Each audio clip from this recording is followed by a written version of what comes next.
Hi, my name's John. Today we'll be reading Much Has Changed for the Better Since 2016. Not that Trump will get credit. By Victor Davis Hanson on Townhall, January 30, 2019. The news obsesses over the recent government shutdown, the latest Robert Mueller arrest, and of course, fake news. From the BuzzFeed Michael Cohen non-story to the smears of the Covington Catholic High School students. But aside from the weekly hysterias, the world has dramatically changed since 2016 in ways we scarcely have appreciated. The idea that China systematically rigged trade laws and engaged in technological espionage to run up huge deficits is no longer a Trump or even a partisan issue. In the last 2 years, a mainstream consensus has grown that China poses a commercial and mercantile threat to world trade, to its neighbors, and to the very security of the United States, and requires a strong response, including temporary tariffs. The world did not fall apart after the U.S. pulled out of the flawed Iran nuclear deal. Most yawned when the U.S. left the symbolic but empty Paris Climate Accord.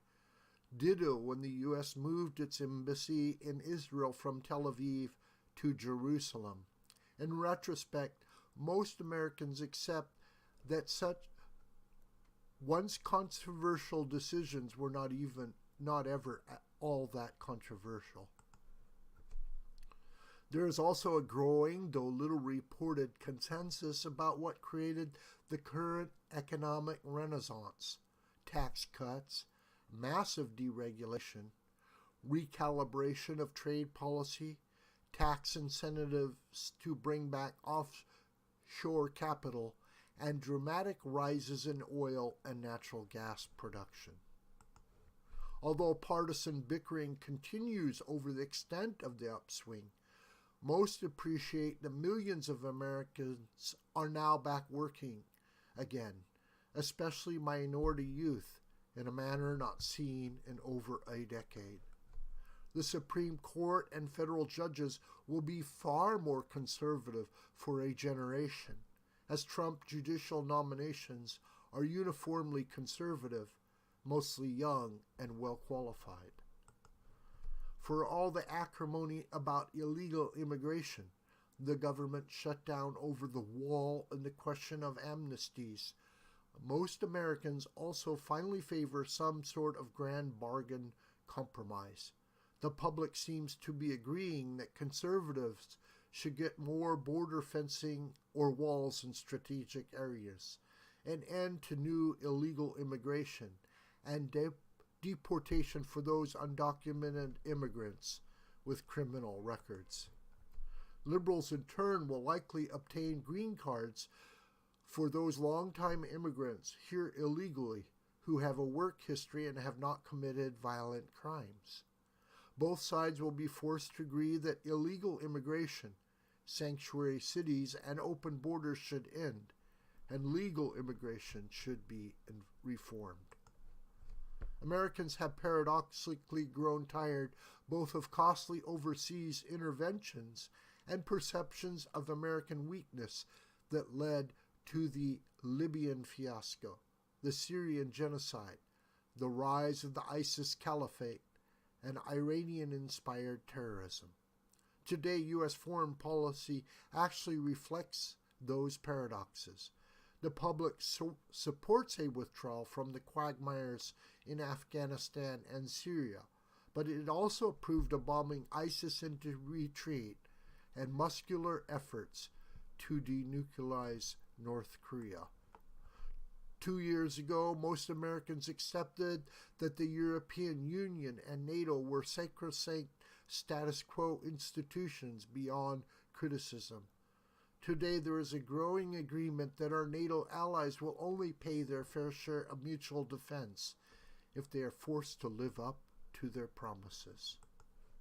Europe is not stable and steady, but torn by Eastern European anger at open borders, Southern European resentment at the ultimatums of German banks, and acrimonious negotiations over the withdrawal of the United Kingdom from the EU. Most Americans have now concluded that while the European Union may be necessary to prevent another intra-European war, it is increasingly a postmodern, anti-democratic, and unstable entity. Trump has not changed his campaign reputation for being mercurial, crass, and crude. But what has changed is the media's own reputation in its hysterical reaction to Trump. Instead of empirical reporting, the networks and press have become unhinged. When reporting of the presidency has proved 90% negative and false news stories are legion, the media are no longer seen as a remedy to Trump, but rather in illness themselves. Since 2016, polls show that Americans have assumed that the proverbial mainstream media cannot be counted on for honest reporting, but will admit, twist, and massage the facts and evidence for the higher truth of neutralizing the Trump presidency. When asked on The View why so often the liberal press keeps making up facts, jumps the gun, and has to walk stuff back when it turns out wrong, Joy Behar honestly answered, "Because we're desperate to get Trump out of office. That's why."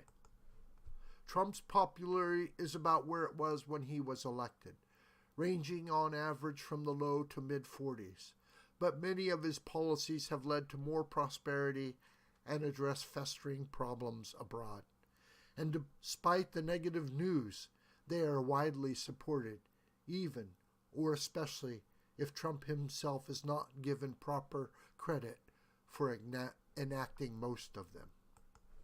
This video is a production of School of the White Crane. Hi, my name is John Brooker. Please subscribe to this YouTube channel. And please share this video with your family and friends and on social media. May God richly bless you, my beloved.